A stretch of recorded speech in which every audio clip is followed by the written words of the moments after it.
Vamos a ver dos aspectos de los fluidos. La mecánica de fluidos es una materia en sí misma, eh, con, con muchas aristas para discutir. Hoy lo que vamos a hacer es meternos ahora un poco en dos temas que son viscosidad y turbulencia, que los vamos a ver un poco, no con la profundidad que podríamos verlos, pero sí con un acercamiento a esos temas, que sepan que existen, cuáles son las variables más relevantes y por qué. De estos temas van a ver que casi no hay ejercicios en la guía. El tema de la viscosidad y la turbulencia son temas que se dejan más para el final, y son preguntas más cualitativas en general, se apunta más a lo cualitativo, aunque vamos a hacer alguna cuenta, pero son temas más de final, ¿sí? Sí, seguramente va a aparecer en el final, son temas que pueden aparecer, bueno, en todos los finales, pero en alguno se toma viscosidad y turbulencia. Así que es un tema, digamos, de los que se da en la teórica, que después se evaluará de alguna manera para cerrar la materia. Ya les digo, no en sí mismo, pero puede ser una pregunta final de algo de fluidos en general, de hidrostática, una pregunta final de un problema de Bernoulli, ¿sí? Así que puede aparecer. Y después vamos a empezar con lo que ya es la segunda parte de la materia, ¿sí? Entonces vamos a dejar todo lo que es la mecánica, ¿sí? Porque estuvimos trabajando con la mecánica del punto y la mecánica de fluidos, y vamos a pasar a la termodinámica, donde vamos a cambiar de vocabulario. Y en esta primera parte de la clase de hoy, esencialmente lo que vamos a hacer es definir un montón de cosas, un montón de vocabulario, que nos va a servir para trabajar más adelante. Quizás bastante de ese vocabulario o no, dependiendo de qué materias hayan hecho antes, lo traigan ustedes de química, y quizás hayan usado algunas cosas de estas que vamos a discutir en otras materias de la carrera, sobre todo los que ya cursaron varias, pero ahora lo vamos a discutir estos conceptos fundamentalmente desde la física, y bueno, va a ser una clase así con bastantes definiciones, la segunda parte.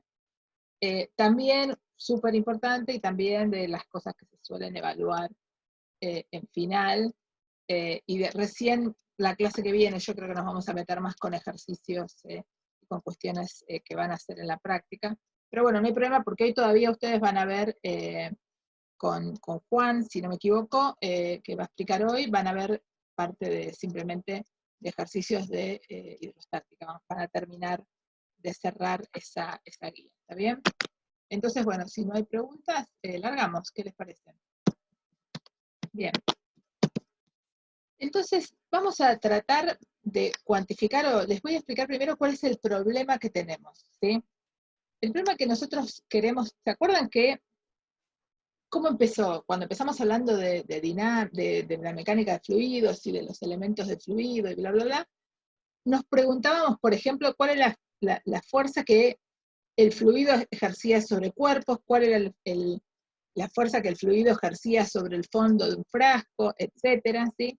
Y vimos que el fluido tenía una capacidad de ejercer fuerzas, y ahora lo que nos preguntamos es si en el seno de ese fluido puede haber rozamiento, ¿sí? Entre los mismos elementos de fluido, ¿se ve? O sea, cuando nosotros hablábamos de rozamiento, eh, hablamos de rozamiento antes, y la palabra viscosidad ya la usamos, siempre hablábamos del rozamiento entre el objeto y el aire, por ejemplo. ¿Sí se acuerdan esos experimentos de FET que les mostré, que uno tenía la pelota y le podía poner algún tipo de rozamiento al aire, y era una interacción sólido, puntual, por las aproximaciones que estábamos haciendo, con el fluido, que en ese caso era un gas, que era el aire. Bien. La pregunta es, ¿qué pasa con los elementos de fluido entre sí? ¿Hay rozamiento entre ellos? ¿Sí? Entonces esa es la primera pregunta. Por eso yo puse rozamiento en el seno de un fluido. Porque es lo que pasa entre un elemento de fluido y otro elemento de fluido, su vecino. ¿Sí? ¿Está claro el problema? Acá no vamos a tener sólidos que entren en juego más que para contener a ese fluido, para que el fluido vaya por algún lugar, tenga alguna geometría determinada. ¿Está bien? O sea que lo único que hace el sólido es darnos un borde, un marco, ¿sí? Bien. Entonces vamos a trabajar en el primer ejemplo, para ver un caso bien sencillo, que es, tenemos un fluido entre dos capas rígidas, ¿sí? Y movemos la primera capa. La primera capa esta, que es rígida, se mueve, se le aplica una fuerza. La pregunta es, ¿se entera o no se enteran los que están acá abajo de que yo estoy moviendo arriba, ¿sí? Estoy moviendo ese rígido, ¿sí? ¿Está esa información o no está esa información? También podría ser un caso de que se muevan las dos, ¿sí? Lo que les estoy mostrando es qué pasa con esa situación, ¿sí? El fluido está fluyendo en alguna dirección y yo muevo una de las dos tapas, ¿sí? Y fíjense que esto tiene simetría, para mí da lo mismo, es cierto que uno no puede tener un fluido que sea en 2D, es algo que tiene simetría en la tercera dimensión, en la dimensión que sale de la pantalla y entra a la pantalla, no importa, es todo lo mismo, ¿sí? Lo único que tengo es eso, tengo una cierta altura y empiezo a ver esto. Y bueno, experimentalmente lo que vemos es que, fíjense, si tenemos dos placas paralelas, la inferior en reposo y la superior se mueve con velocidad v, alguna, el fluido en contacto con las placas se mueve a la misma velocidad, pero empieza a decrecer, ¿sí? Empieza a decrecer la velocidad, o sea, este que está acá, el primer elemento de fluido, si pudiéramos hablar de una capa, empieza a moverse con la misma velocidad. Pero se pierde un poquito y el de abajo se pierde con un poquito menos. Y el de abajo así hasta que voy llegando a este degradé de velocidades. ¿Sí? Eso es lo que se observa experimentalmente. Ahora lo que nosotros nos preguntamos es cómo poder hacer para entender qué es lo que está pasando ahí. ¿Sí? ¿Está bien? Esa es una observación, esta es una observación. ¿Sí? Uno hace este experimento y obtiene este resultado. ¿Sí? Donde I0 y L son estas alturas, este es el tamaño que yo tengo de esta especie de pecera, por decirlo de alguna manera, y esto es lo que se observa. La pregunta es, ¿quién es el responsable? ¿Sí? ¿Por qué no pasa lo mismo que si yo agarrara y fuera un sólido? Si yo agarrara el sólido y lo empujo hacia un lado, me muevo todo a la misma velocidad con la que con la misma velocidad que le imprimí al pedazo que moví, ¿sí? Ahora, cuando abajo de esa primera capa hay un fluido cualquiera, veo que no es lo mismo, ¿sí? Cosa que ustedes, cualquiera sabe, o sea, cualquiera que prepara una torta, sabe que cuando uno quiere desparramar el dulce de leche, ¿sí? La parte que está en contacto con el cuchillo o con lo que uno utilice para desparramar, se mueve mejor que lo que está más abajo, ¿sí? Y también sabemos que no es lo mismo hacer una torta de chocolina sin mover el queso con el dulce de leche que el dulce de leche solo, o sea que sabemos que el material a veces se opone más y a veces se opone menos. ¿Está bien lo que estoy diciendo? Hasta ahí son cosas, y lo que les estoy agregando acá de información es que no solo es observable, sino que es medible y cuantificable. Porque una cosa es lo intuitivo y otra cosa es lo medible. Bien. Entonces, perdón. Vamos a tratar de empezar a pensar qué es lo que pasa. Entonces, lo primero que tenemos que hacer es pensar quién es responsable de que esto esté ocurriendo. Y entonces lo que suponemos es que hay una fuerza que justamente existe en el seno del fluido y se opone a que todo el fluido se pueda ir con el cacho que yo estoy moviendo. Y esa fuerza la llamamos fuerza viscosa. ¿Sí? Bien. Ahora tratemos de hacer una abstracción del problema que yo les mostraba antes y imaginémonos qué es lo que le pasa al fluido, qué es lo que le pasa al elemento de fluido, ¿sí? Yo acá puse cada porción de fluido, acá hay un montón de moléculas de agua, de dulce de leche, de lo que sea. Le aplico la fuerza arriba, ¿sí? Puse estas cantidades simplemente para que tengamos una idea de lo que tenemos. Le aplico una fuerza para arriba. Y lo que va a ocurrir es que yo voy a deformar ese elemento de fluido, ¿sí? Este esfuerzo, ¿sí? Va a ser superficial, no va a ser como los de presión. Acá lo anoté para que lo recordaran. ¿Se acuerdan que nosotros habíamos visto que la fuerza que era perpendicular a un área, a una superficie, eso ejercía una cierta presión? Acá es una fuerza que es paralela a la superficie, no perpendicular. Y la llamamos esfuerzos de corte. En realidad esto tiene una expresión un poco más compleja, ¿sí? La presión y los esfuerzos de corte se pueden juntar en un ente matemático más complejo, pero para lo que estamos viendo nosotros nos alcanza con separar, por un lado, las fuerzas perpendiculares que asociamos a las presiones y las fuerzas paralelas que asociamos a los esfuerzos de corte. ¿Está bien? Entonces, primera cosa que aparece es, existe algo que llamamos una fuerza viscosa, y que eso parece estar relacionado con algo que pasa en la dirección paralela, ¿sí? Pero el área sobre la que estoy aplicando sigue jugando un papel importante. Bien, entonces tratemos de cuantificar. ¿Qué podemos cuantificar acá de todo esto? ¿Sí? Entonces, cuantifiquemos esto que se deformó el elemento de fluido. Yo tenía el cubo prolijito, le apliqué esa fuerza y ahora se me deformó. ¿Cuánto se me deformó este fluido? ¿Sí? Y entonces, una cosa que puedo describir es que esto es un triángulo rectángulo. A esto lo puedo medir, lo llamo delta X. Esta es la altura, ¿sí? La altura que tenía la llamé H. ¿Sí? Y este ángulo, que es justamente lo que se deformó, fíjese, tenía un, ¿cómo se llama? Un prisma rectangular, ahora tengo un prisma paralelepípedo, ¿sí? Bien, entonces, esa tangente de alfa es delta X sobre H. ¿Hasta acá estamos todos? Bien. Ahora, por unidad de tiempo, porque esto yo no lo hago una vez y me voy corriendo, sino que estoy aplicando una fuerza ahí, permanente, o más o menos permanente, o sea, durante un rato. Entonces, por unidad de tiempo es esto mismo que lo divido por delta X. ¿Estamos de acuerdo? Ahora, delta X sobre delta T es la velocidad. ¿Sí? Es la velocidad que tiene la primera capa, ¿no? Una velocidad típica, ¿sí? Y H sigue siendo H, no hay manera de hacerle nada. ¿Está bien hasta acá? Entonces lo que hicimos fue tratar de cuantificar cuánto se deformó ese elemento de fluido y cuánto se deforma por unidad de tiempo. Bien.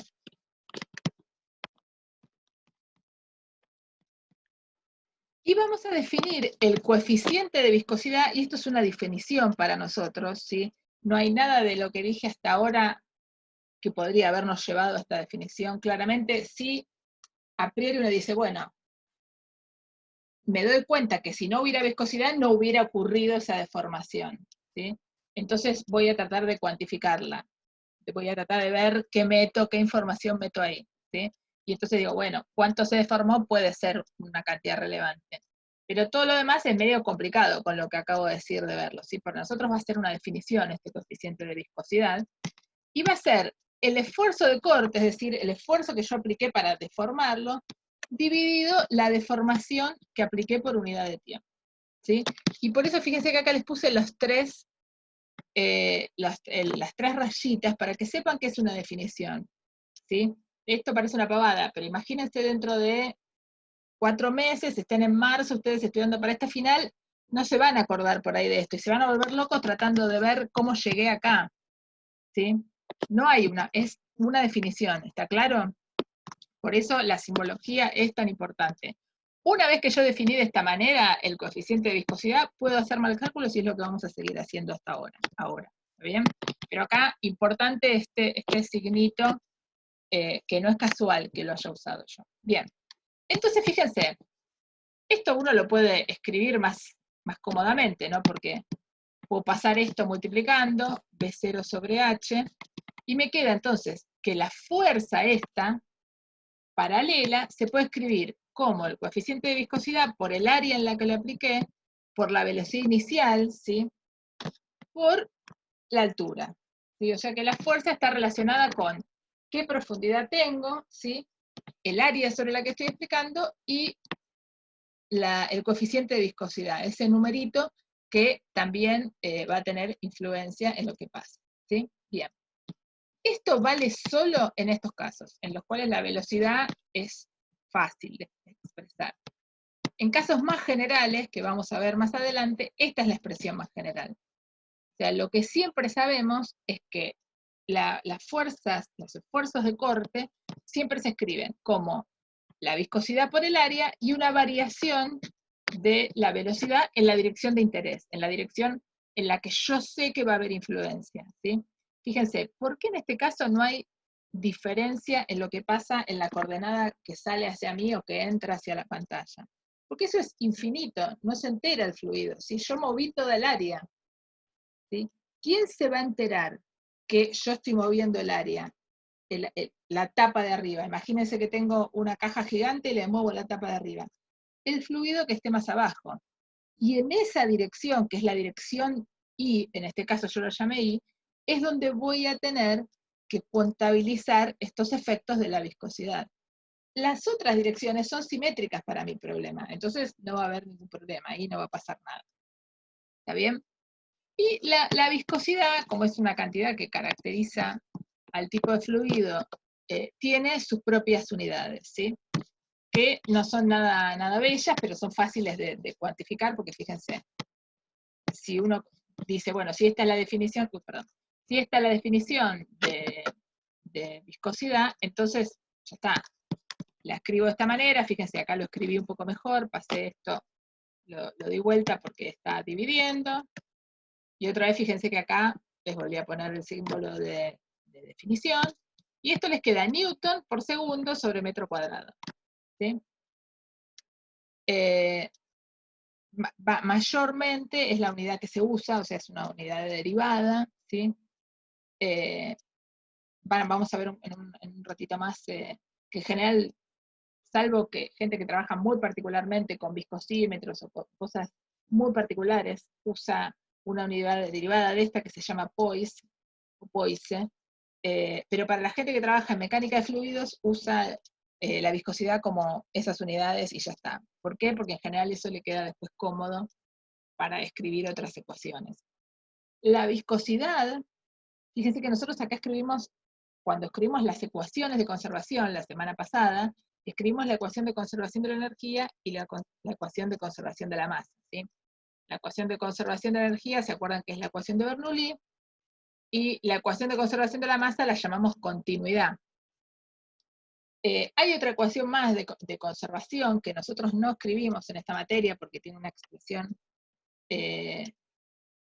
para los casos comunes un tanto complicada y para los casos pavos no vale ni la pena porque son dos, que es la conservación del impulso lineal. Y ahí aparece, se contabiliza la viscosidad, ¿sí? Porque escribimos como una especie de ecuación de Newton, y ahí, si hay viscosidad, se contabiliza y aparece. O sea que no es que es irrelevante, realmente puede tener mucha importancia la viscosidad en distintos tipos de fluidos, pero bueno, para nosotros, para este caso, lo vamos a trabajar de esta manera, y hay muchísimas situaciones que se pueden atacar con este enfoque. Tampoco, porque es más sencillo matemáticamente, es poco relevante o poco explicativo. ¿Sí? Bien. Para lo que más usamos esto, o uno de los resultados más importantes que son interesantes, es para explicarnos qué pasa con el fluido que se mueve adentro de un caño. ¿Sí? Fíjense que si nosotros hacemos un pensamiento rápido en nuestra cabeza, una gran parte de varias comodidades que tenemos en nuestra vida están asociadas a que hay algún fluido que circula por un caño, ¿sí? O sea, el hecho de bañarnos, lavarnos las manos, pero también el transporte, la nafta, el petróleo, cómo se extrae, hay varias cosas que tienen que ver con que seamos capaces de entender bien qué sucede con la circulación de un fluido con variadas características en algún tipo de caño. Es más, para la sangre en nuestras arterias o en nuestras venas puede haber una aproximación de ese estilo. Después vamos a ver que a veces falla y a veces no, pero puede aparecer, ¿está bien? Entonces, dentro de la gran, digamos, caterva de ejemplos o de situaciones en las que uno puede tener que trabajar con un fluido que tiene viscosidad, el ejemplo más clásico es el ejemplo de un caño por el que circula un líquido. Y este ejemplo se lo llama flujo de Poiseuille. Es súper interesante para que tenga ganas. Los franceses fueron históricamente grandes desarrolladores de la mecánica de fluidos. Entonces van a ver que hay si alguno se pone a ver, hay muchísimos ejemplos y muchísimos nombres de la mecánica de fluidos asociados a franceses, lo cual es una práctica que se mantiene hoy. Hay mucha gente en Francia que trabaja en mecánica de fluidos, se trabaja muy bien allí, y entonces por ahí, en el curso de su carrera, ustedes también encuentran, si trabajan en algo que tengan que usar mecánica de fluidos, van a ver que hay muchos franceses.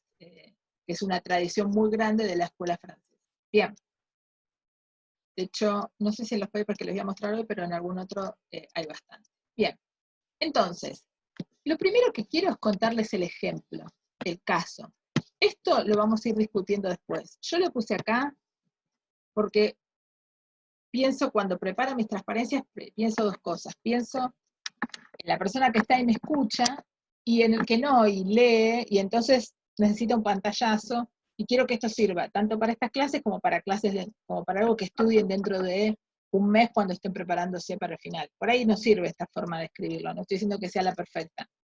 Entonces por eso van a ver que a veces hay cosas que yo escribo y después no comento, porque creo que ayudan a que sea más ameno la lectura del PowerPoint. ¿Sí? En la clase estoy yo para hacer comentarios y saltar de un tema a otro y hacer cosas divergentes, ¿está bien? Entonces planteemos el problema. Tenemos un fluido que se mueve en un tubo de sección circular, ¿sí? Y la pregunta es, ¿qué pasa si la velocidad es constante adentro del tubo o si varía, ¿sí?, según en qué radio del tubo me encuentre? ¿Se entiende? Bien. Por simplicidad, nada más que por eso, vamos a suponer que el tubo está acostado. ¿Qué ganamos con pensando que el tubo está acostado? Nos desligamos de pensar en la gravedad, porque todos los elementos de fluido sienten la misma gravedad, ¿sí? Si el caño está inclinado, qué sé yo, me agrego una complicación innecesaria. ¿Está bien? Entonces, esto es visto de arriba el caño, ¿sí? Y, ¿se ve? Y este es el caño acostado, digamos, si uno pudiera verlo, un corte. ¿Está bien? Bien. El líquido fluye para allá, ¿sí? ¿Y por qué fluye para allá? Porque yo tengo distintas presiones. Imagínense cuando abren una canilla. Cuando abren una canilla, ¿qué es lo que hacen? Le cambian la presión a una parte, ¿sí? El agua está en ese cañito, o cuando tienen la manguera tapada, ¿sí? Destapan y lo que cambian es la presión. Y entonces el fluido fluye en una dirección, ¿sí? Si la dejan tapada mucho tiempo, ¿qué va a pasar con eso? Si hace mucha fuerza, mucha fuerza. Y se va a terminar saliendo la manguera de la canilla original porque va a haber fuerza para el otro lado, ¿sí? Pero bueno, eso tiene que ser algo muy cortito, porque si no, hasta que eso ocurre, pasa un rato largo. ¿Está bien? Bien. Entonces, ese es el problema. Tenemos una diferencia de presión. Fíjense que acá ya no estamos pensando, agarro el borde del caño y lo muevo, sino que hay otra fuerza aplicada que hace mover el fluido, que es una diferencia de presiones. ¿Sí? Bien. Entonces, contabilicemos eso. Las fuerzas, acuérdense, fíjense cómo seguimos dando vuelta con cosas que vimos hace 2 clases. La fuerza era la presión, ¿sí? La fuerza perpendicular era la presión por el área. O dicho de otro modo, la presión es fuerza sobre el área, ¿sí? Como esto es un cilindro, cuyo radio yo conozco, ¿sí?, voy a decir que la fuerza aplicada es la presión, acá la llamé P1 y P sub 2, que son datos a priori, ¿sí? Entonces lo voy a escribir como pi por el radio al cuadrado. ¿Sí? Acá lo único que estoy usando es pi por radio al cuadrado, es la sección circular, ¿sí?, es el área de esa circunferencia, y P1 y P2 son las presiones. Y lo único que sé es que P1 es más grande que P2. ¿Por qué? Porque fluye hacia allá. ¿Sí? ¿Está bien? ¿Alguna pregunta hasta acá? Bien. Entonces la fuerza neta que se está aplicando sobre esto, la puedo compactar sumando estas dos partes, ¿sí? Como una es negativa y la otra es positiva, me queda escrito de esta manera, ¿sí? Cuando estamos midiendo en esta dirección, le llamé la dirección Z o Y, el valor que quieran, ¿sí? Y la dirección, esta es la dirección radial, ¿sí? Bien. Ahora bien, justo acá es donde quiero volver a hacer el punto sobre lo que vimos antes. Yo aplico esta fuerza, es decir, abrí la canilla, de alguna manera cambié la presión, empieza a fluir este fluido, pero hay alguien, que es la fuerza viscosa, que está tratando de equilibrar, que está tratando de tirar para su lado. ¿Qué es la fuerza viscosa? Es el rozamiento entre los elementos de fluido, otra vez, ¿sí? Piensen justamente lo de siempre. Tienen un cañito con miel y un cañito con agua, ¿sí? Por más que hagan las diferencias de presiones idénticas, ustedes saben que va a tardar más en caer la miel que el agua. Quiere decir que la miel hace algo ahí adentro, distinto de lo que hace el agua. ¿Se entiende lo que estoy diciendo? Estamos considerando, tratando de cuantificar eso, esa información. Bien. Entonces, la fuerza neta, bueno, ya dije lo que era, y la fuerza neta tiene que equilibrarse con algo que voy a llamar la fuerza viscosa, ¿sí? Y la fuerza viscosa ya vimos cómo se escribía. Vimos que se escribía de esta manera hace un rato. Pero esto era para otra geometría, ¿sí? O sea, yo lo pongo acá simplemente para acompañar este razonamiento. Estoy diciendo, bueno, ¿cómo hice antes? Y de un lado tenía una fuerza que era la que estaba aplicando, y le opuse la fuerza viscosa, o sea, la fuerza del mismo fluido, y dije, bueno, estos dos se tienen que equiparar, se tienen que equilibrar. Y teníamos una expresión que sacamos en las transparencias anteriores, que tiene que ver con la viscosidad, estamos muy contentos, obvio que tiene que la viscosidad formar parte, el área, la velocidad inicial y la altura. Pero ahora veamos si esto tiene sentido en este caso, ¿sí? Por eso puse esta igualdad y le puse esto, ¿sí? Porque esta expresión es lo que uno querría que sea, o como uno va a seguir su línea de pensamiento, ¿sí? Y ahora tenemos que, digamos, enfrentar esto a la información que tenemos, a este caso. ¿Se ve lo que estoy planteando? ¿Sí? O sea, yo ya sé que esto no está bien. Lo escribí simplemente para que todos vayamos con una línea de pensamiento. Si alguien se perdió, avíseme. ¿Sí? Bien. ¿Seguimos? Perfecto. Entonces, nuestro punto es, hay que tratar de escribir la fuerza viscosa, pero mejor, que tenga mucho más sentido en este nuevo contexto. ¿En qué contexto es? Es un contexto donde tengo una geometría que es cilíndrica, ¿sí? Entonces, volvamos acá. Yo les había dicho que en general se escribía como la viscosidad por el área por la variación de la velocidad en la dirección de interés, ¿sí? Y los había convencido, creo yo, de que cuando movíamos la parte de arriba, la dirección de interés era la dirección justamente perpendicular a esa superficie que movía, y dijimos, bueno, yo le puse I, le podría haber puesto Z. ¿Estamos bien hasta acá? Entonces ahora, acá es donde tenemos que volver a pararnos y decir, ok, entonces yo necesito tener una expresión, olvídense de este menos y ahora vamos a ver por qué. Necesito que por lo menos, esperen que voy a tratar de escribir acá, necesito, fíjense, esto, hace dos transparencias yo dije que era esto. Perdón, cuando teníamos este ejemplo, y acá estaba el fluido, ¿no?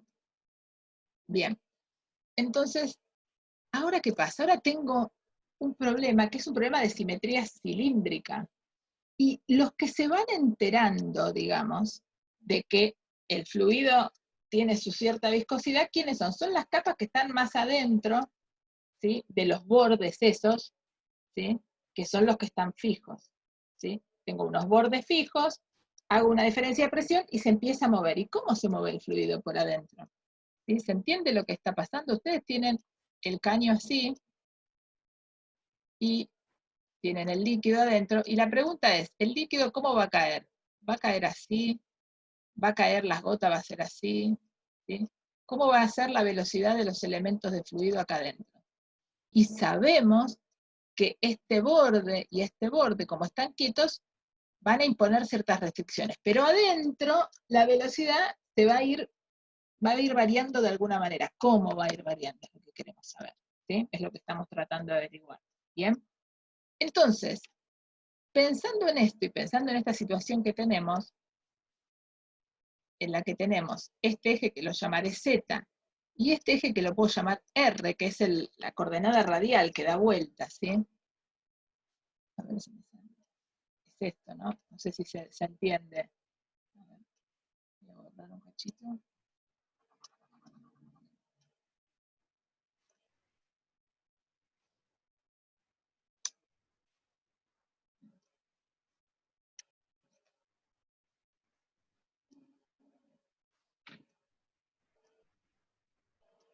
¿Se entiende la situación? O sea, la coordenada R es la coordenada radial, porque si yo lo miro de arriba, lo que veo es una circunferencia nada más. ¿Está bien hasta ahí todos? ¿Sí? ¿Alguien se perdió con mi dibujo o con algo? Bien. Entonces, borro esto para no aportar más la confusión. Pero sí me quedo acá. Entonces digo, antes sabíamos esto del problema anterior. Y ahora la pregunta es, ¿cuál es la variable relevante de mi problema?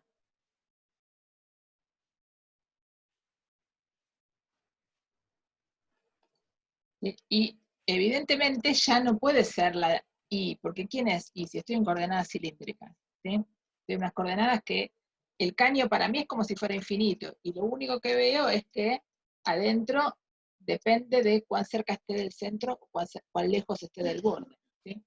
Entonces digo, esto entonces lo puedo cambiar, esta expresión no me sirve más, y voy a escribir esta, dB de R, ¿sí? ¿Y por qué le voy a poner un menos? Porque acuérdense que las coordenadas polares, R siempre está para afuera, entonces como ahora yo estoy viendo qué pasa para adentro de la coordenada, entonces les va a aparecer ese menos, ¿sí? Simplemente estamos tomando el clásico sistema de coordenadas polares donde R se toma positiva para afuera, ¿sí? No hay nada más acá, por eso lo puse de forma permanente. Bien. Entonces,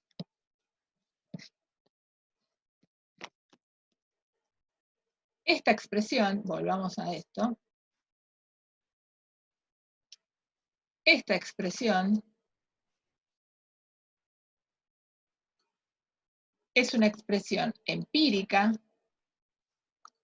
si quieren, toda, no esto nada más.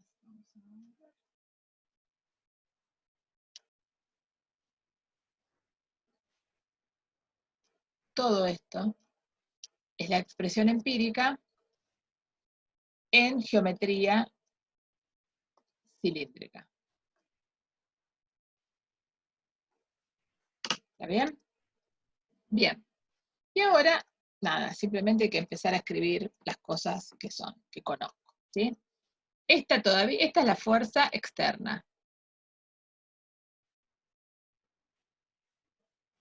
Y esta es esta fuerza de deformación, es la fuerza del fluido, si quieren, asociada a la viscosidad.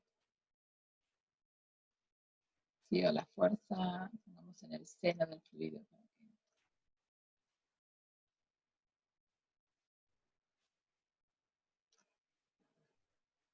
¿Está bien? Y acá lo que hago es escribir el área. ¿Y cuál es el área sobre la que está apoyado ese fluido? El área sobre la que está apoyado es lo que sería la cara externa de mi cilindro, ¿sí? Voy a hacer un dibujito acá.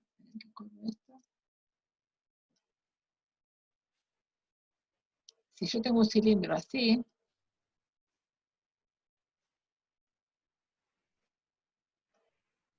¿sí? Que tiene una longitud L y un radio R, todo el borde del cilindro, cuando yo lo despliego, es un rectángulo, ¿sí? Cuya altura sigue siendo L, y cuya base, ¿cuánto vale? Es el perímetro de... esperen que tengo acá.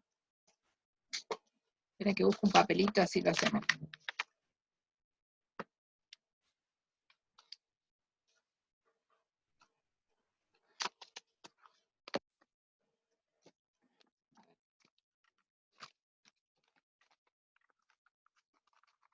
Es así, ¿no? Yo tengo un cilindro. No sé si se ve. ¿Sí? Tengo un cilindro. Entonces, si yo despliego el cilindro, me voy a encontrar con un rectángulo. La altura va a ser la misma que la del cilindro. Y la base va a ser el perímetro, fíjense. La base va a ser esto. La base va a ser esta vuelta. Y esta vuelta es lo que yo puse acá. Esperen que ahora tengo que agarrar un color. Esta es la base.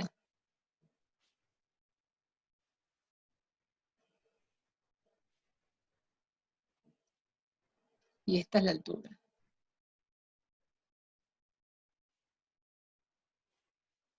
¿Está bien? Bien. Entonces, ahora, esperen que borro un poco este mamarracho porque ya... ¿Está bien? Y ahora nos queda algo que hicimos hace un montón, segundo o tercer clase, y ustedes habrán preguntado por qué esta mujer está haciendo esta cuenta, porque yo sabía que en algún momento íbamos a caer acá, en la cual intentamos juntar todo lo que tiene R de un lado y todo lo que tiene B del otro. Entonces, fíjense, acá me queda este R cuadrado, esta R que está acá la paso dividiendo, ¿sí? Aparece acá, ¿sí? Y bueno, estos son números que andan dando vueltas, ¿está bien? Y de este lado les queda dB sobre dr, ¿sí?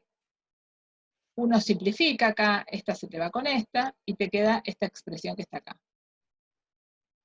¿sí? Y después pasamos este diferencial multiplicando e integramos. ¿Y dónde integramos? Integramos desde un lugar R cualquiera hasta el final, hasta el radio grande, verdadero de mi cilindro de interés, ¿sí? Y acá integro desde la velocidad inicial hasta el final o viceversa, ¿sí? ¿Está bien? Estos son números, no aportan nada, o sea, los copié tal cual, ¿sí? Entonces, volvamos a la mecánica para que no se me pierdan en la cuenta. Entonces, a partir de esto, que es la expresión que yo tenía más general, escribí el área en términos del radio de un cilindro, ¿sí? Que sería la cara externa, y después junté todo lo que tiene R de un lado y todo lo que tiene B del otro, e integré con los extremos adecuados. Bien. Profe, una Sí. pregunta. La velocidad, el límite de integración que usa, que es de 0 hasta B, ¿esa B son las distintas velocidades que hay a diferentes alturas? Exactamente, exactamente. Está bien. Esta B, gracias por la pregunta, esta B es como, quizás uno podría llamarla B', digamos, o bemonio, si es la velocidad en cada lugar, que va a depender del radio en el que esté mirando, de la sección justo donde me esté parando, de si yo estoy mirando de arriba, ¿no? Tendrá una velocidad acá, pero si este es el centro, tendrá una velocidad acá, pero acá tendrá otra, por ejemplo, ¿sí? Que depende del radio, justamente, ¿sí? Claro. Sí, sí. Gracias. Entonces, esta transparencia es cuenta, ¿sí? Pero es cuenta donde cada paso está hecho, ¿sí? El que no lo entienda igual me pregunta, pero fíjense que fui escribiendo todo. Acá no escribí que simplifico, pero se sobreentiende, y esto es la parte final, ¿sí? Cualquier duda, si alguien se pierde, después me pregunta. Si se fijan, en la segunda o tercera clase hicimos una cuenta así, que no parecía que era un descuelgue mío, que no tenía ni pies ni cabezas, pero tenía que ver con que en algún momento íbamos a usar esta cuenta, ¿sí? Por eso lo hicimos, o sea, tenía un sentido didáctico en aquel momento ese ejercicio. Si vuelven para atrás también lo van a encontrar, o sea, yo quise ese día como ya meterles en la cabeza que uno usaba estas herramientas de alguna manera. Y ahora vemos para qué. Bien, entonces, después uno aplica, integra, ¿no? Entonces le queda R, bueno, les queda un R cuadrado, acá les queda un 4 porque la integral de R es R cuadrado sobre 2, y tenían un 2, y esto es Barrow, ¿sí? Me quedaron medios chicos estos.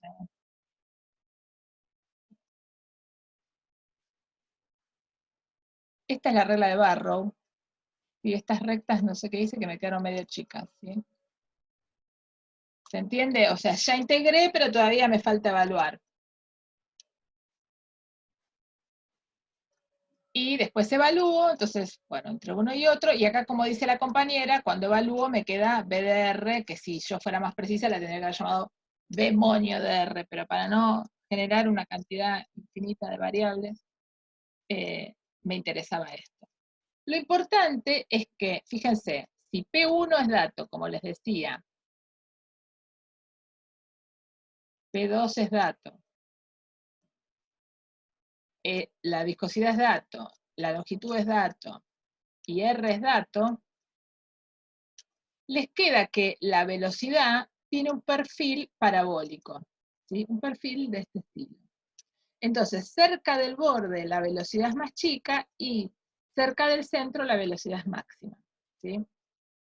Y entonces, la velocidad máxima ocurre en el centro, ¿sí? Este es el centro para mí del... Tengo que agarrar otro color, así no mezclo. Este es el centro, ¿sí? Esta es la coordenada R, esta es la coordenada Z del cilindro si quieren, y es proporcional al cuadrado del radio del conducto y a la variación de presión, acá me equivoqué, la variación de presión por unidad de longitud, al gradiente de presión.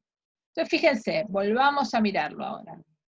Quiere decir que la velocidad de esta va a depender de el radio que tenga. Fíjense, volvamos a mirarlo en detalle, olvidándonos de lo que escribí ahí. Ahora, ustedes son científicos y pueden hacer esto. ¿De qué depende la velocidad del fluido adentro del caño? Depende de la diferencia de presión. Es decir, de cuánta diferencia yo haya hecho. ¿Sí? Si de un lado estoy metiendo mucha presión y del otro lado tengo casi vacío, eso va a hacer que salga más rápido. ¿Sí? Del radio, ¿sí? Y del radio depende del cuadrado, que es decir que si tengo un caño más grande, va a salir más rápido. ¿Sí? De la viscosidad, y la viscosidad, fíjense, la viscosidad, si es muy grande, me lo va a frenar. Fíjense, ¿se ve? Perdón. La viscosidad aparece acá, dividiendo. Entonces, si yo tengo una viscosidad grande, le va a achicar su velocidad. Es lo que decíamos con el caso de la miel. Si yo tengo el mismo caño, con la misma diferencia de presión, pero adentro tiro miel y en el otro caso tiro agua, el agua va a salir más rápido. ¿Por qué? Porque tiene un valor de viscosidad más pequeño. ¿Sí? Y la longitud total. ¿Sí? O sea, cuán largo sea el caño. ¿Está bien? Entonces, esto un poco pone de manifiesto justamente cuáles son las variables relevantes cuando uno estudia la mecánica de fluidos. Cuando estudia la mecánica de fluidos de algo, por ejemplo, que se traslada en un caño, van a ser importantes las presiones, las dimensiones de ese objeto, ¿sí? Pero no todas. O sea, fíjense, la dimensión θ, en qué ángulo esté, es irrelevante. ¿Por qué? Porque estoy suponiendo que el cilindro es simétrico. Si estuviera deformado, ahí seguramente estuviera aparecido, pero entonces la velocidad tendría doble dependencia y sería algo más complicado. ¿Está bien? Y bueno, justamente la viscosidad aparece y juega un papel importante. ¿Está bien? Bien. ¿Un toque más? Bien. Una cosa que se calcula siempre es el caudal. ¿Sí? ¿El caudal qué es? Es la cantidad de líquido que sale por unidad de tiempo. ¿Sí? Nosotros ya vimos que se calcula de esta manera si la velocidad es constante. El área por la velocidad. Ese es el caudal de líquido que sale de un caño, si todo el tiempo está saliendo a la misma velocidad. Si quisiéramos hacer la cuenta en nuestro caso, tenemos un problemita, que es que la velocidad esta no es constante. Si quisiéramos para el flujo de Poiseuille, o sea, fíjense esto, para un problema tan sencillo como el caudal que sale por un caño, el caudal de agua o de líquido que tiene viscosidad que sale por un caño, la cuenta se me complica un poco, ¿sí? Pero bueno, nada, se puede escribir, la escribo en detalle, digo, bueno, el diferencial de caudal va a ser la velocidad por el diferencial de área. Y entonces va a ser la velocidad por el diferencial de área, que lo escribo así, este es el diferencial de área en cilíndricas, ¿sí? Esto igual, lo importante es, digamos, esta idea, que se complica más la cuenta y hay que hacer una integral, ¿sí? Una integral que, digamos, no tiene ninguna cosa rara, porque esta es la misma velocidad que vimos antes, esta es la BDR que vimos hace un minuto, ¿sí? Y este es el diferencial de área. El problema es que voy a tener que hacer, creo que lo hice en la siguiente transparencia, así que así no relleno esto de porquería. Ah.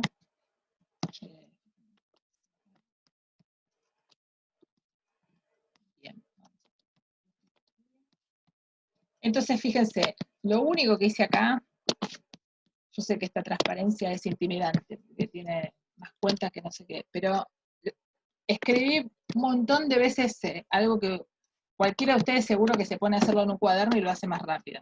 Lo que hice fue, primero separé en términos, ¿sí? Y después los separé aún más, o sea, dije, bueno, todo esto multiplicando por todo esto, y todo esto multiplicando por todo esto. Y después hice cada integral por separado. Hice esta integral, esto es una constante, así que hay que integrar esto, me dio r cuadrado sobre 2, y acá me queda r cubo, que es r cuarta sobre 4. ¿Sí? Después apliqué Barrow, acá me salió mejor escrito, y me queda el caudal. ¿Sí?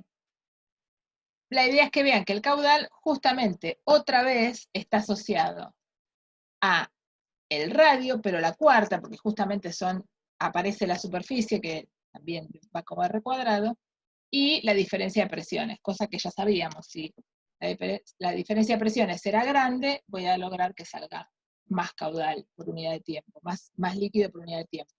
Si la viscosidad aparece abajo, también. Entonces, ¿qué significa? Que si tengo mucha viscosidad, va a salir menos, ¿sí? O sea, no hay un gran cambio respecto a lo que vimos antes, salvo que esta dependencia va como R a la cuarta. ¿Por qué es relevante hacer estas cuentas? En general son súper importantes para la gente que hace mediciones. ¿Por qué? Porque a veces uno puede controlar, por ejemplo, la diferencia de presiones, el radio y la longitud, calcula el caudal y despeja cuánto vale la viscosidad. Entonces puede caracterizar a partir de esta ley en un dispositivo experimental bastante sencillo un fluido que no conoce, ¿sí? Entonces estas leyes tienen esa importancia. Permiten generar experimentos sencillos para calcular propiedades de materiales, en este caso fluidos, que podemos no conocer completamente, o conocer en comparación con otros, pero no en sí mismos, ¿sí? Entonces, bueno, por eso puede ser importante. Bien. Y ahora dos palabras, porque ya me imagino que están cansados, pero les quiero decir dos palabras de la turbulencia. Fíjense, hasta ahora yo les conté que, imagínense, son dos caños iguales, ¿sí? Todo lo que hicimos hasta ahora supone que este fluido adentro no hace nada raro, pero ustedes ya saben muy bien que a veces uno puede abrir la canilla y al principio no sale el chorro prolijo, sino que sale todo mezclado, hay borbotones, sale un poco de aire, ¿sí?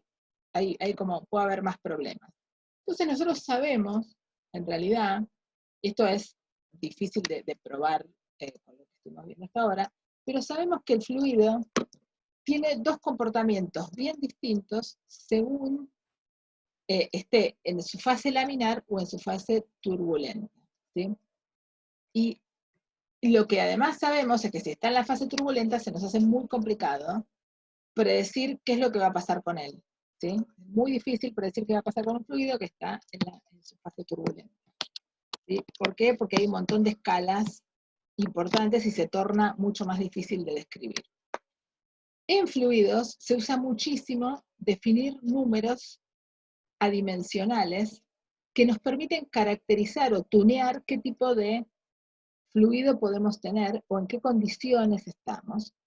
Y un poco lo que miden esos números es una comparación o un peso, digamos, es como que el número de Reynolds nos sirve para pesar efectos. Entonces, el número de Reynolds pesa, cuánto pesa, valga la redundancia, la viscosidad con la velocidad típica, digamos, a la que se mueve el fluido. Y las características espaciales, ¿sí? Es un tamaño característico.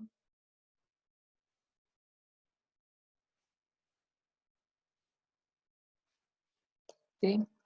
Y nos mide si eso va a dar un número dimensional y nos dice si para tales características y para tal fluido nos vamos a encontrar con un flujo laminar o con un flujo turbulento.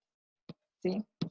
Y en muchísimos casos habituales o de interés, uno se encuentra en un problema turbulento, como les decía el otro día, creo al final de la clase, hay un montón de turbulencias, problema clásico de la física que aún no está resuelto completamente, no se puede resolver completamente. Bien, pero lo que les quiero mostrar es, bueno, sí sabemos a partir de qué número tenemos regímenes turbulentos, a partir en qué instancias tenemos regímenes laminares. Acá yo les puse para que tenga ganas de mirar, son dos artículos con dos enfoques muy distintos. Este es un artículo escrito por físicos, que analizan en un cierto fluido el movimiento de las bacterias y cuantifican si hay que estudiarlos usando una aproximación de flujo turbulento o una aproximación de flujo laminar. Y este es un artículo que está buenísimo, es cortito, los dos están gratis para bajar el que tenga ganas. Este es un artículo que está muy lindo, que analizan el movimiento de un pez en el agua.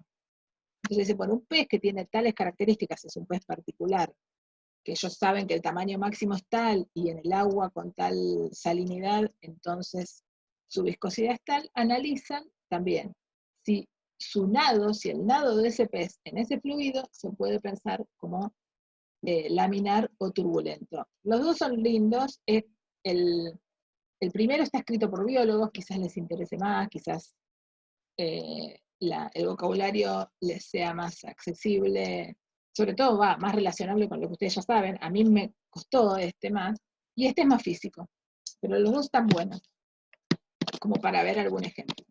Y después lo que les puse acá son algunos ejemplos, pero lo que les quiero mostrar, por ejemplo, es que, fíjense, para el mismo mar,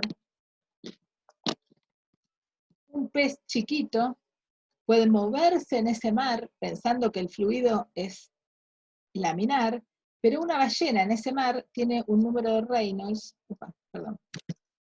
un número de Reynolds, este es el número de Reynolds para una ballena moviéndose en el mar. ¿Sí? Es mucho mayor que 3000. Y esto es mucho menor que 3000, que 2000, que es hasta donde sirve la hipótesis laminar. Entonces, fíjense, un pececito ve al fluido como un fluido laminar y una ballena va a terminar viendo el fluido como un fluido turbulento. ¿Sí? Y por completitud, fíjense, esto es ¿cómo se llama? Un ciclón o un huracán. Fíjense el número de Reynolds que tiene, inmensamente grande. Esto nos habla de un fenómeno altamente turbulento, y por eso es tan difícil predecir qué es lo que va a pasar con la dirección de los ciclones, para dónde van a ir, justamente porque yo no puedo decir, este va a seguir por acá. Tiene un movimiento tan turbulento que es muy difícil de predecir ¿cómo se llama? Su comportamiento. ¿Está bien? Bien. Esto nada más que es más bien a título informativo, pero bueno, el fenómeno de turbulencia es un fenómeno de interés, y es un fenómeno de interés para la biología. Bueno, además es decir que es de súper interés para la geología, por un montón de cosas, la geología planetaria y la geología que tenga que ver con volcanes o con deslizamientos de tierra, con inundaciones, etcétera, es súper importante. Así que se lo van a encontrar varios de ustedes a lo largo de su vida académica. Bien, bueno, ya se hicieron las 6, los voy a dejar descansar un ratito. Volvemos 6 y 10, y vamos a empezar con el siguiente tema, ¿sí? Que es lo que nos viene, que es termodinámica. ¿Sí? ¿Está bien? Entonces los dejo hasta las 6 y 10 y seguimos en un ratito. ¿Está bien?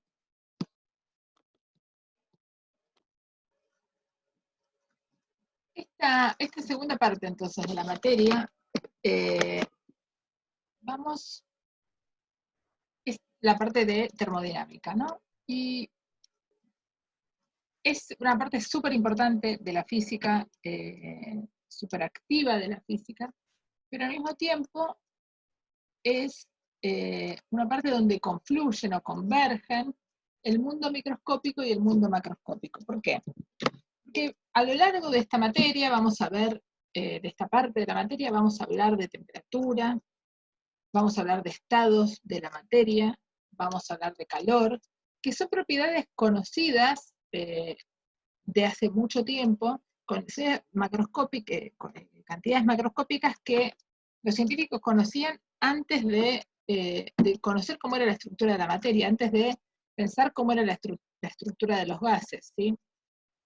Si ustedes piensan, la química era una disciplina que existía antes de entender el concepto de átomo, de molécula o de todo. Teníamos ideas químicas, conceptos químicos, Lavoisier, etcétera, existen y hacen trabajos químicos antes de que tengamos la idea de la estructura de la materia, cómo es un gas, ¿sí?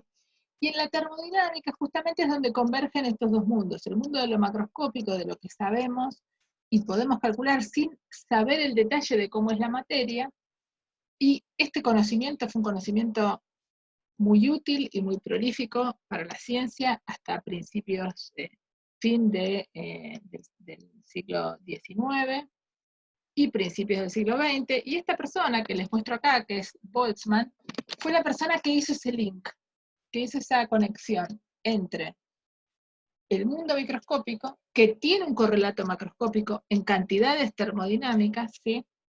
Y el mundo macroscópico que conocemos. Entonces, la termodinámica es la parte, si quieren, más macro de la mecánica estadística, que es la mecánica de cómo se comportan una cantidad enorme de partículas que forman un gas o un líquido, ¿sí?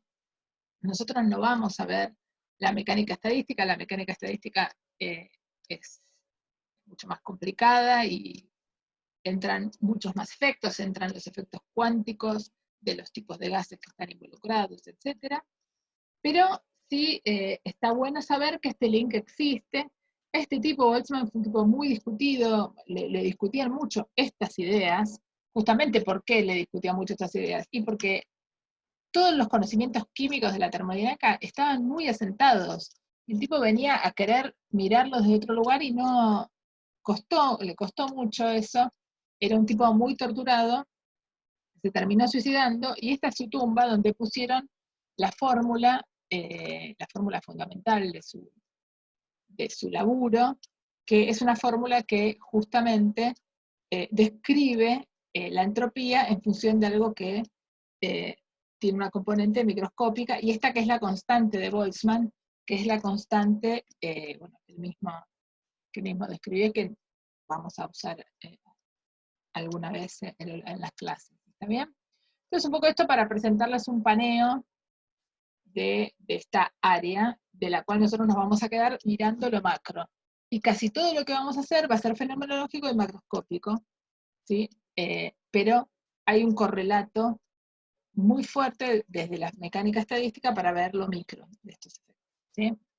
No sé si alguien quiere hacerme algún comentario o tiene alguna pregunta. Bien. Bien. Entonces vamos a empezar. Hoy va a ser una clase de muchas definiciones. Vamos a tener que ganar mucho vocabulario, ¿sí? Algo que por ahí no fue el mismo camino que usamos cuando empezamos mecánica. ¿Por qué? Porque los conceptos de velocidad o posición o qué sé yo son más, más habituales, y la definición habitual de esos conceptos es también la definición física, entonces no había que hacer diferenciación ni nada. Pero ahora vamos a ir un poco más, dando un poco más de vueltas, y bueno, eso nos va a llevar un rato. Vamos a ver hasta dónde llegamos en la clase de hoy. Entonces, lo primero es el concepto de temperatura. ¿Sí? Temperatura, es difícil decir qué es la temperatura de algo. Lo asociamos simplemente con que algo está más frío o más caliente que nuestro tacto, que aquello con lo cual medimos. Básicamente, la primera manera de medir el calor y el frío de las cosas es tocarlas, ¿sí? Si es que no nos queman, no nos lastiman, ¿sí? Bien. Pero eso no significa, eso significa algo medio vago, ¿sí? Cada persona va a empezar a decir, bueno, esto es más frío, esto es más caliente, ¿sí? Y va a depender del tipo que esté ahí opinando, ¿sí? Entonces necesitamos alguna escala, ¿sí? Además hay cosas, piensen que no necesariamente podemos tocar, o sea, si yo quiero saber cuál es la temperatura del gas, no puedo meter la mano en el gas, porque lo que voy a tener es una muestra que quizás no sea adecuada, ¿sí? De lo que estoy. Si yo tengo el gas de esta habitación, ¿cuál es la temperatura del gas de esta habitación? Yo pongo mi mano acá y digo, bueno, mi mano no está ni fría ni caliente, o sea que podrá estar bastante cerca de mi temperatura. Si yo pongo la mano al lado del aire acondicionado cuando está prendido y siento el frío acá, y digo, está dando menos temperatura que la temperatura que tiene mi mano, y cuando es el calorcito lo mismo, pero es poco cuantificable eso, ¿sí? Acá justamente en este texto que les puse, con el espíritu de que lo lean en algún momento, sobre todo cuando estudien para el final o para el parcial, un poco la idea es esa, discutir esa idea. Y hay un montón de propiedades de la materia que dependen de la temperatura. Entonces uno puede pensar que cuantificando esas propiedades puedo hacerme una escala, una correspondencia con la temperatura y empezar a medir la temperatura. ¿Sí? Empezar a tener un número de cuánto vale la temperatura. Bien. Y lo primero que uno desea es tratar de tener un termómetro, que es eso, un cuantificador de temperatura, ¿sí? Entonces, el primer concepto que vamos a tener que tener claro es el concepto de equilibrio térmico. Es decir, ¿qué significa medir la temperatura? Significa esperar que aquella cosa que mide la temperatura, aquella herramienta que nosotros llamamos termómetro, que ahora vamos a ver cómo podemos crear algunos, es solidario si se equilibra con la temperatura que tiene el objeto que estoy midiendo, ¿sí? Cuando uno le toma la temperatura a un niño o se toma a sí mismo la temperatura, no pone el termómetro bajo la axila, inmediatamente lo saca y mira, sino que espera un rato. ¿Qué estás esperando en ese rato? Estás esperando justamente que el termómetro y tu cuerpo alcancen un equilibrio térmico, ¿sí? Estás esperando eso, esa situación. ¿Está bien? Cuando eso ocurre, ahí leemos la temperatura. Y ahora vamos a ver qué es lo que leemos en un segundo. Pero entonces el primer concepto es el concepto de equilibrio, ¿sí? Para poder medir la temperatura necesitamos que el termómetro, el objeto que uso para medir, y la sustancia a la que le quiero medir la temperatura estén en equilibrio térmico. ¿Cómo se logra eso? Esperando un rato que los dos, el termómetro se caliente un poco. Por ejemplo, si yo meto, cuando uno cocina y quiere medir la temperatura, no sé, de ¿cómo se llama? Un jarabe que uno está haciendo, un tipo de cosa así, para armar un merengue, bueno, meto el termómetro y no lo sabe. Y espero un rato, el termómetro se pone a la misma temperatura que el almíbar que estoy haciendo, y ahí, en ese equilibrio, mido. ¿Está bien? Bien. Ahora vamos a ir en un rato a medir. Y ahora vamos a ver la ley cero de la termodinámica. Vamos a ir viendo otras leyes, pero esta ley que se descubrió después de las otras, se dieron cuenta que era la que tendrían que haber visto primero. Entonces se llama la ley cero, y ahora vamos a ver por qué. Al mismo tiempo, algunas de estas cosas ustedes van a pensar que estamos como redescubriendo el paraguas, porque todos interactuamos con el mundo sabiendo que las cosas tienen temperatura y estamos acostumbrados, todo el mundo cocina, todo el mundo está al sol, todo el mundo tiene experiencia de poner cosas a calentar o enfriar. Entonces, estas cosas, muchas de las que les voy a contar, ustedes ya las saben en los materiales con los cuales uno convive en la vida cotidiana. Lo interesante de la termodinámica es que nos permite decir, bueno, esto que vos lo tenés muy claro para cuando te pones a hacer unos mates, se puede extender a otro montón de materiales, otro montón de estados de la materia, y es algo cuantificable, ¿sí? Bien, entonces, esto vamos a ver a lo largo de esta parte de la materia muchos días que vamos a tener dibujos de este estilo, así que vayamos acostumbrándonos, así como teníamos antes dibujos de planos y objetos, y yo les decía esto es puntual, bueno, van a aparecer muchas cosas de este estilo, ¿sí? Entonces, ¿qué tienen? Tienen un sistema A y un sistema B, ¿sí? Y un sistema C abajo. ¿Qué son estas cosas? Imagínense que esto es, no sé, esto puede ser un jarro con agua, otro jarro con otra sustancia, y acá una fuente de calor, por ejemplo, ¿sí? Pueden ser variadas cosas, ¿sí? Entonces, C y A y B interactúan, ¿sí? O sea, hay conducción de calor, esto se calienta, ¿sí? O sea, dicho de otra manera, A se entera que existe C, y B también se entera que existe C. Entonces, si esto tiene una cierta temperatura, estos dos terminan estando en equilibrio, y estos dos también. ¿Por qué? Porque después de un rato, las temperaturas se equilibran, por lo que acabamos de decir hace un ratito. Bien, la pregunta es, ¿qué pasa si yo ahora saco este aislante? ¿Sí? O sea, yo sé que estos dos están en equilibrio, porque están en contacto, y acá hay un medio conductor, es decir, ese calor, esa temperatura pasó, yo pude calentar eso o enfriarlo, se enteraron uno y de que existe el otro, y lo mismo de este lado. Ahora acá tengo un aislante, ¿sí? Entonces, en principio, no sé qué pasa con estos dos. Entonces, esta es la pregunta. ¿Qué pasa con A y B? ¿Están en equilibrio? ¿Sí? Esa es la pregunta de la ley cero de la termodinámica, ¿se entiende? Es decir, tengo dos medios, dos sustancias, dos sistemas, que están en equilibrio ambos con un tercero. ¿Qué pasa con ellos dos, a pesar de que no estén comunicados? ¿Están en equilibrio entre sí? Esa es la pregunta. Bien. ¿Estamos bien? Bien. Avanzo entonces.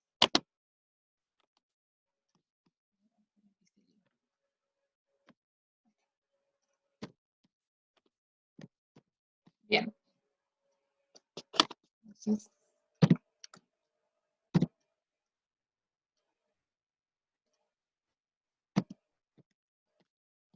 miren que metí la pata y fui para el otro lado, perdónenme.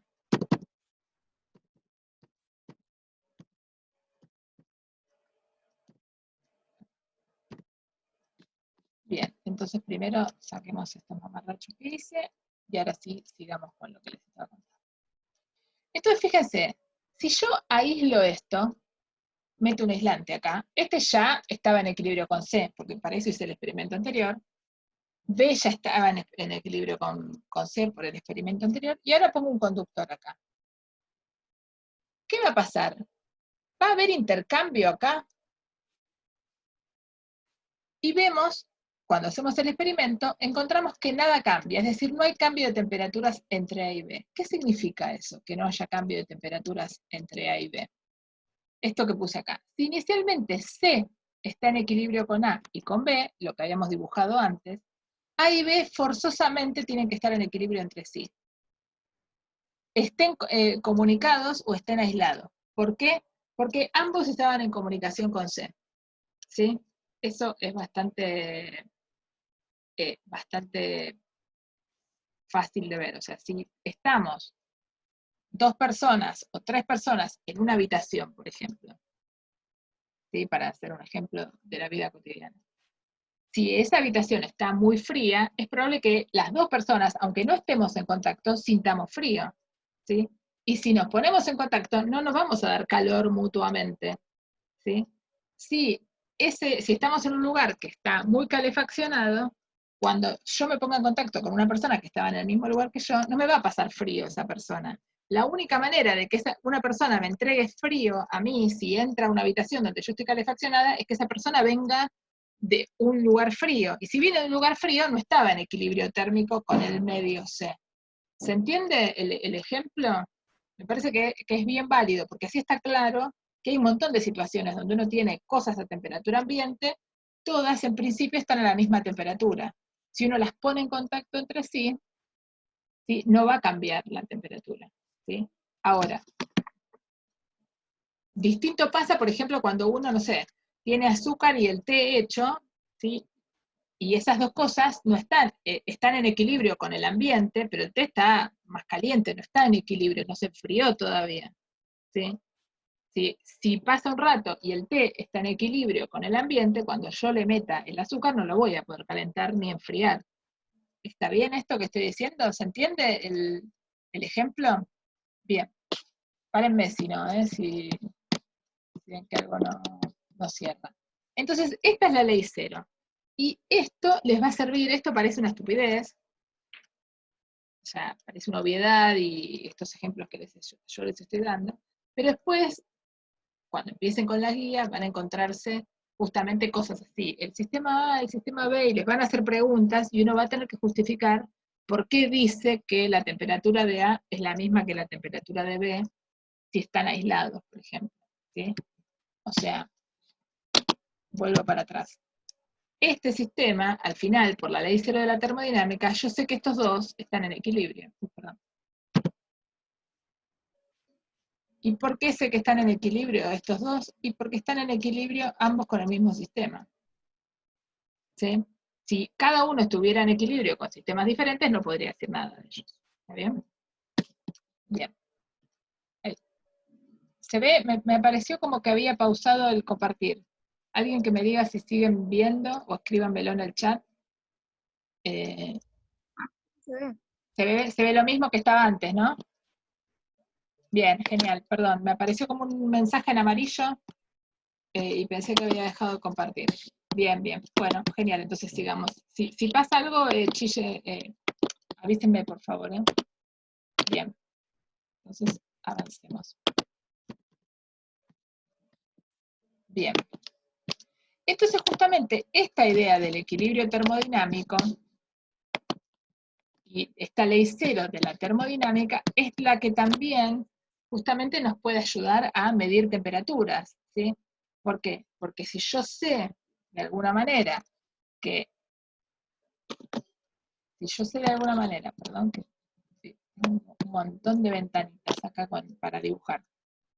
Si yo tengo, por ejemplo, como teníamos en el dibujito que les mostré antes, o en un termómetro de la vida cotidiana, ¿sí? Puedo saber si un termómetro está en contacto con un medio y otro termómetro está en contacto con el mismo medio, esos dos termómetros tienen que medir lo mismo. ¿Sí? No va a cambiar la lectura de uno y de otro, si ambos están en contacto con el mismo medio. ¿Se ve? Entonces eso me sirve, por ejemplo, para calibrar termómetros. ¿Sí? Si yo agarro un termómetro que sé que funciona, lo meto en un medio, eso alcanza una temperatura, otro, los puedo comparar entre sí, esos dos termómetros. ¿Está bien? Entonces, eso nos va a servir un montón para lo que se llama todo la termometría, que son las distintas maneras de medir temperaturas, que vamos a ver que son varias. ¿Sí?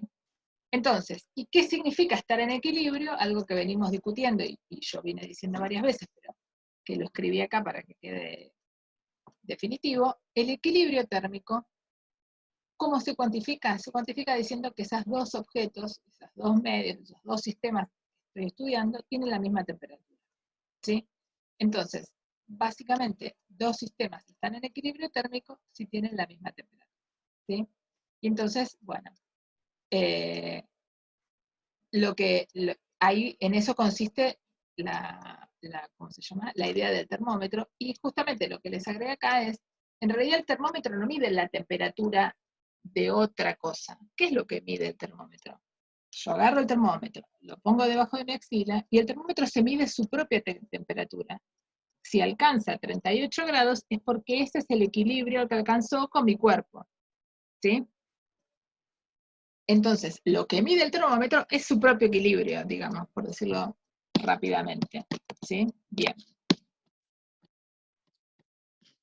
Y si hay diferentes temperaturas, no están en equilibrio térmico. Voy a tener que seguir esperando un rato hasta que alcancen el equilibrio térmico, ¿sí? Lo que pasa que, por ejemplo, ¿cómo sé si cuando los que tengan niños lo sabrán, cuando vos le querés tomar la temperatura a un niño, el niño quiere tenerlo 2 segundos el termómetro puesto abajo de la axila, no quiere esperar un minuto o lo que sea.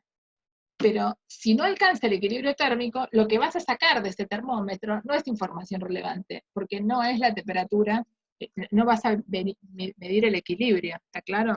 Entonces uno ya sabe que para ciertos termómetros, los termómetros de mercurio, termómetros clásicos, la temperatura se alcanza después de un minuto, una cosa así, entonces esa es la cantidad de tiempo que te lo dan, ¿sí? Bien, avancemos entonces. No queda nada acá. Bien.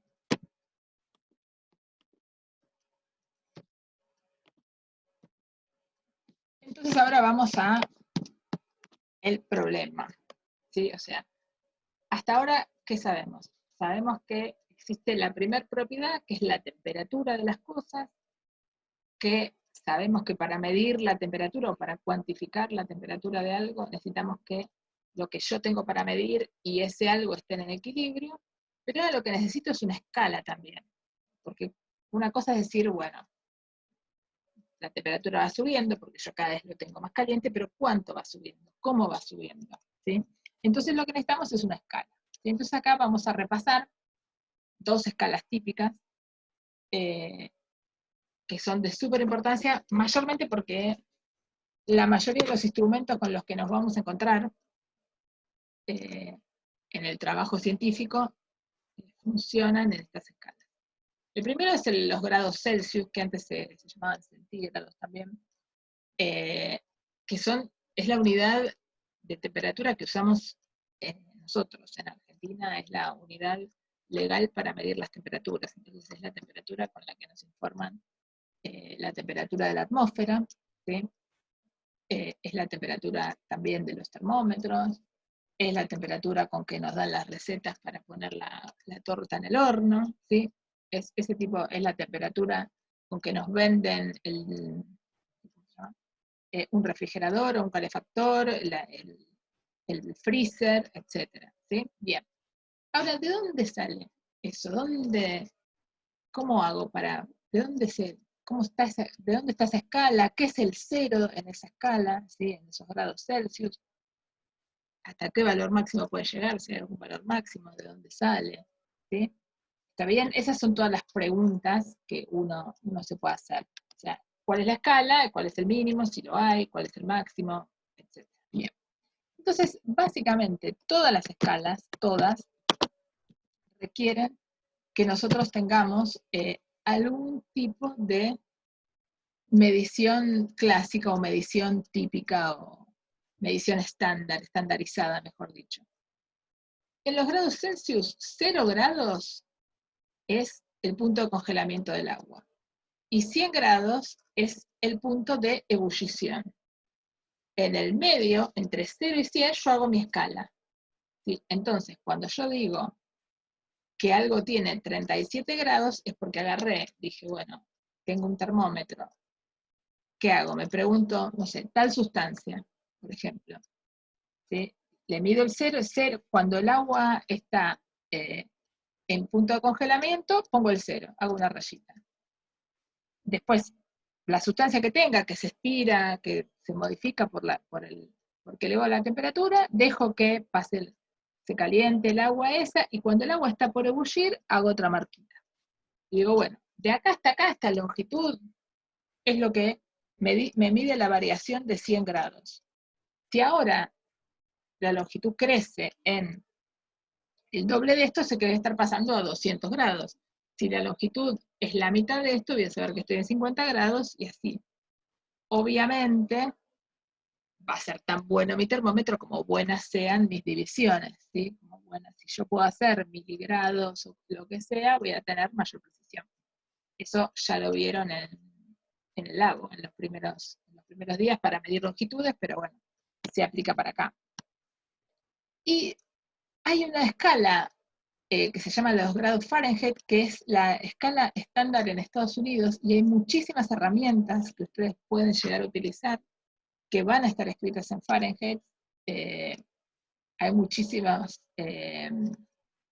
papers también que van a poder leer, donde la temperatura se midió en Fahrenheit, ¿sí? Que pueden tener esta escala, ¿sí? Vamos a ver un ratito que hay una escala absoluta, pero esta se usa un montonazo. De hecho, hay varios celulares, vieron que uno puede poner al celular que te diga cuál es la temperatura ambiente. Si no lo cambias al sistema métrico que usamos en Argentina, si te traes un iPhone de Estados Unidos, por ejemplo, cuando lo uses, la temperatura te la va a medir, ¿sí? Pero te la va a dar o la va a sacar de alguna fuente, pero te la va a dar en grados Fahrenheit. Hasta que vos no le digas, ojo flaco, estoy en Argentina, en grados Celsius. ¿Está bien? Y es una porquería, esta escala es muy poco intuitiva, pero bueno, está bueno aprenderla. Lo único que hacen es cambiarle los numeritos al punto de congelación y al punto de ebullición. O sea, la herramienta física que usan es la misma. Es la misma sustancia y el mismo cambio de fase, ¿sí? Es el punto de congelamiento del agua y el punto de ebullición del agua. O sea, misma sustancia, mismo cambio de fases. Solamente que en lugar de llamar al punto de congelamiento 0, ¿sí? Le podría haber puesto Juan Carlos de nombre. Esperen, que alguien me pregunta algo.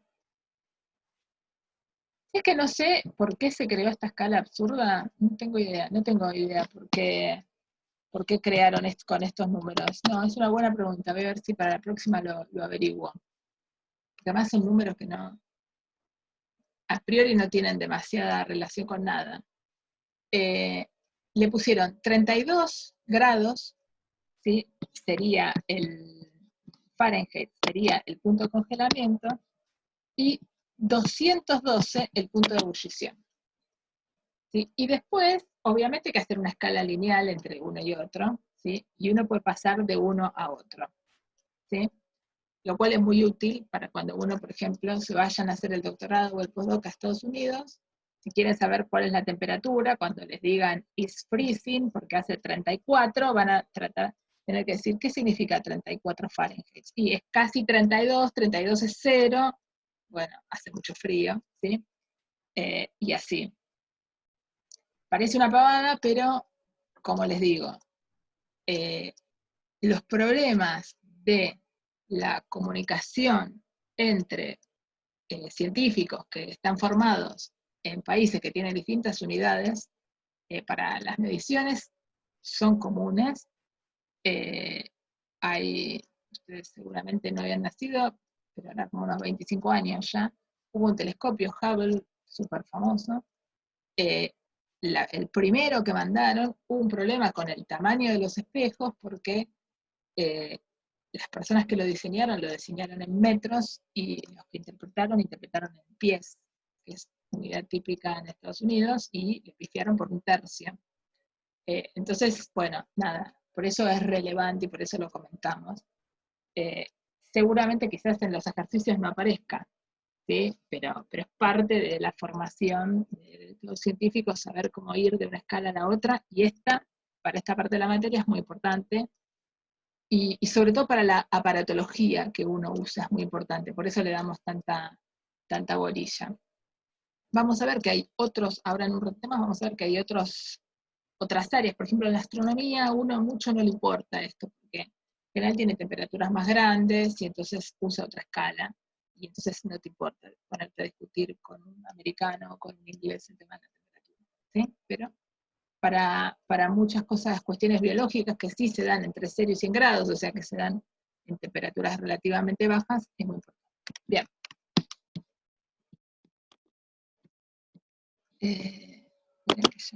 Bien.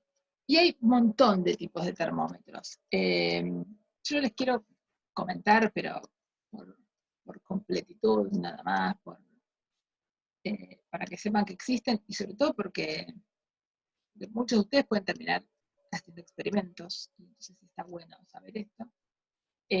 Uno que está genial es, todos utilizan propiedades de la materia, es decir, qué le pasa a la materia cuando yo la caliento. Estas dos escalas que les dije hasta ahora, la Celsius y la Fahrenheit, utilizan qué le pasa al agua cuando yo la enfrío o la caliento. Y utilizan dos puntos que son dos puntos críticos, dos puntos en los que yo sé, claramente puedo observar un cambio cuando caliento el agua o cuando la caliento demasiado y deja de ser agua y se empieza a transformar en vapor de agua. Bien. Los metales también sabemos que les pasan cosas cuando los calentamos, se pueden deformar. Entonces existen cosas que son estas tiras bimetálicas, que uno tiene dos metales diferentes. Y el metal que está abajo, ¿sí? Se dobla, o sea, pierde su rigidez cuando yo lo caliento. Si esto lo tengo conectado contra algún tipo de escala, voy a tener una idea de cuánta temperatura estoy midiendo. Fíjense que esto puede ser muy inútil, pero también puede ser muy útil si yo estoy trabajando con metales que hay que calentarlos mucho, por ejemplo. Y un termómetro hasta 100 grados por ahí del agua, mucho puede no aportarme, ¿sí? Y después hay un termómetro que es súper útil y que está súper extendido, y ahora, no sé si alguno por ahí en la secundaria o en alguna materia usó un Arduino, que son esos especie de bancos en los que uno conecta transistores y puede poner lo que quiera, puede poner un medidor de temperatura, un medidor de campo magnético, lo que sea, conectarlo a la compu. En esos casos, lo que hacemos, o lo que se mide, es la variación de la resistencia, que es una propiedad de los metales, mayormente, o de los conductores, y cómo cambia con la temperatura. Entonces, sabemos cómo cambia una resistencia base, y eso lo relacionamos con una escala. Y está lleno, o sea, si uno, casi que es lo que más hay, sale más barato hoy hacer un termómetro así que un termómetro con mercurio, que fueron los clásicos termómetros, ¿sí? Entonces, si uno está en un laboratorio, mayormente las formas de medir temperatura van a tener que ver con medir de esta manera, con medir con, por ejemplo, termocuplas o cualquier cosa de ese estilo, ¿sí? Cuando uno compre material para un laboratorio, mayormente va a comprar estas cosas, que son más baratas, funcionan mejor, están mucho más probadas, etc. Por ahí en química no, en química si uno destila algo, va a seguir usando todavía los termómetros clásicos, pero esos termómetros ya están súper extendidos, y nada, hay chinos súper baratos y van a ver que les va a aparecer en la vida profesional este tipo de termómetros. Bien. Y ahora vamos a cerrar con esta idea, que es, bueno, de todos los, vemos que para cualquier termómetro, de los que les describí, y sobre todo los dos que vimos que se hacen en base al agua, necesitamos conocer dos datos, ¿sí? Necesitamos, de alguna manera, inventarnos, asignarles con alguna convención y convencer a los otros de que esa convención está buena, decir, bueno, yo a esta propiedad le asigno un valor, y a esta otra propiedad le asigno otro, y en el medio te hago una escala lineal, ¿sí? La propiedad que discutimos recién con el agua, que mide dos cambios de fase. Cambio de la fase sólida a líquida y de líquida a gaseosa, ¿sí? La pregunta es, ¿será posible tener una escala que yo necesite menos información, que yo pueda tener un solo dato? ¿Sí? Entonces, es que vamos a aparecer con esto que es la escala de Kelvin, ¿sí? Entonces, primero, acá subrayé algo. Dice, el principio de un termómetro de gas, que es el que nos va a servir para llegar a esta idea de la escala de Kelvin, el gas, nosotros sabemos que la presión, el volumen y la temperatura de un gas están relacionados. ¿Por qué? Por la ley de los gases ideales, ¿sí? O sea, la presión de un gas a volumen constante aumenta con la temperatura. Es decir, si yo aumento la temperatura de un gas, ¿sí?, que está encerrado en algún lugar, ¿sí?, va a levantar la velocidad, entonces va a haber más choques entre esas moléculas que forman el gas, y entonces va a aumentar la presión, ¿sí? El volumen se mantiene constante, yo lo tengo encerrado, ¿se ve? Eso ustedes lo vieron en química, y lo vieron en la secundaria. Bueno, yo sé que lo vieron en química del CBC también, ¿sí? Bien. Entonces a alguien se le ocurrió decir, bueno, a ver, tratemos de usar, si yo sé que presión y volumen están relacionados con la temperatura, tratemos de usar esto para medir temperaturas. O sea, miramos presiones, volúmenes, qué sé yo, y tratemos de sacar conclusiones para la temperatura. ¿Se ve? Bien. Entonces, lo que hicieron estos tipos, son distintos experimentos, es decir, bueno, pongamos un gas a una presión, o un líquido a una cierta presión, y midamos en distintos lugares. Variemos la presión, ¿sí? Y variemos la temperatura, y veamos qué pasa. Y entonces se dieron cuenta, uy, me emocioné. Se dieron cuenta, esperen que perdí el lápiz, se dieron cuenta que para una cierta presión, ¿sí? Esperen que no sé dónde estoy escribiendo acá, para una cierta temperatura, podían tener, según la presión, curvas diferentes, ¿sí? Acá tenemos para otra presión curvas diferentes, pero que cuando extendían esas curvas a cualquier presión, todas coincidían en este lugar. Es decir, eran todas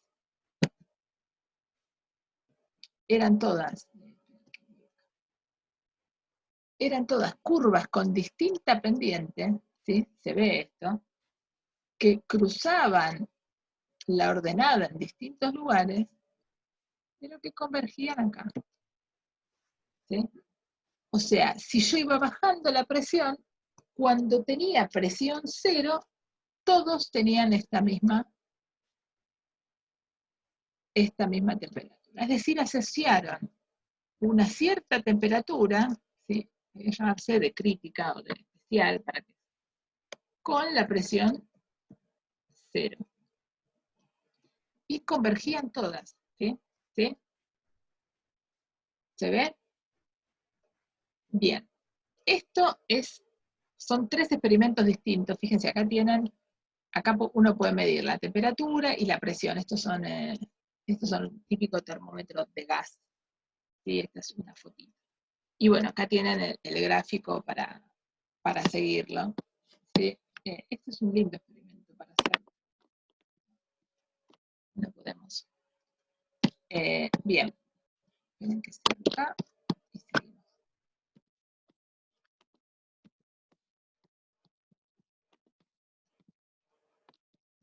Bien.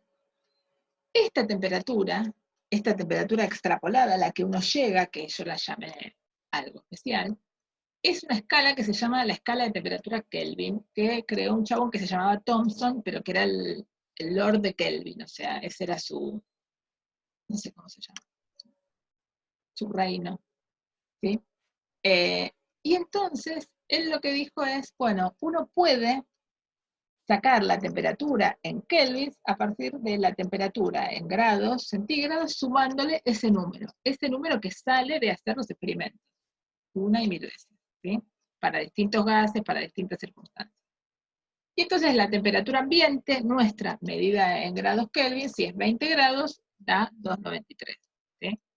Lo cual, para andar hablando de la temperatura, puede ser muy poco práctico. Pero para hablar de otras cosas, puede ser súper interesante. Y lo llamativo de todo esto es que vemos que hay una temperatura mínima, porque yo no puedo tener presión negativa. ¿Sí? Si yo tengo un gas, que es lo más separadas que pueden estar las partículas organizadas, no puedo tener presión negativa. ¿Sí? Y si le pongo la mínima presión posible, obtengo una temperatura que no es cero, que es este valor, menos 273, ¿sí? En grados centígrados, ¿sí? Y es una temperatura límite. Entonces lo que vemos es que en estas unidades, ¿sí? Una temperatura de algo que esté a menos 273 grados centígrados, entonces tendría 0 temperatura en kelvins, ¿sí? Pero no puedo tener más allá, no puedo tener temperatura menor que 0 en kelvins. En grados centígrados, por supuesto que tengo temperaturas negativas. ¿Está bien? Bien.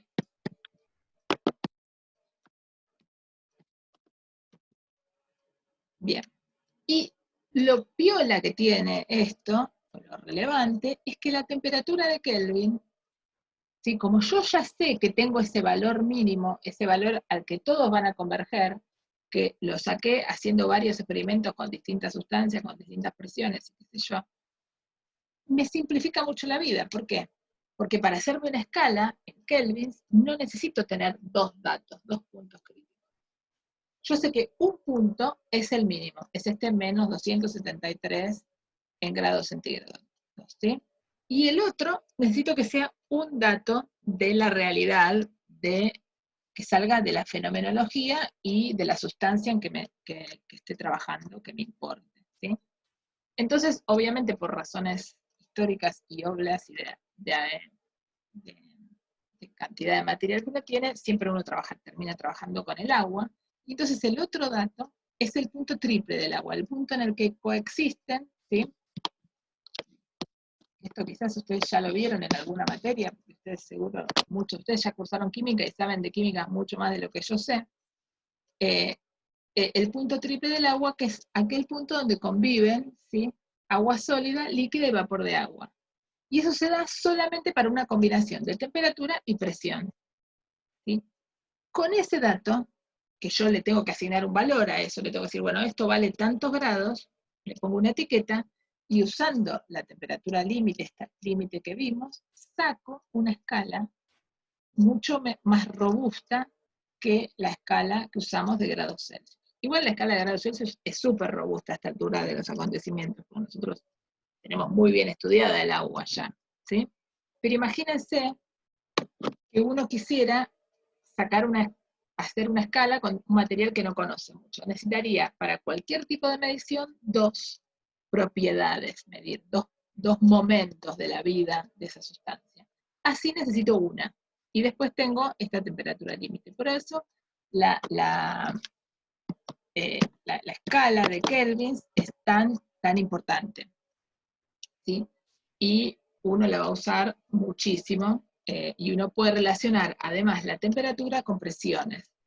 Entonces, en gases, ¿no? Entonces uno midiendo una temperatura puede sacar una presión, y eso también es súper útil tanto para la aparatología, para las mediciones, como para las cuentas, cuando uno tiene que hacerlas, ¿sí? Pero fíjense que, de todas maneras, las tres están relacionadas entre sí, y yo puedo usar cualquier, con que tenga una bien medida, alcanza y sobra, y después voy y vengo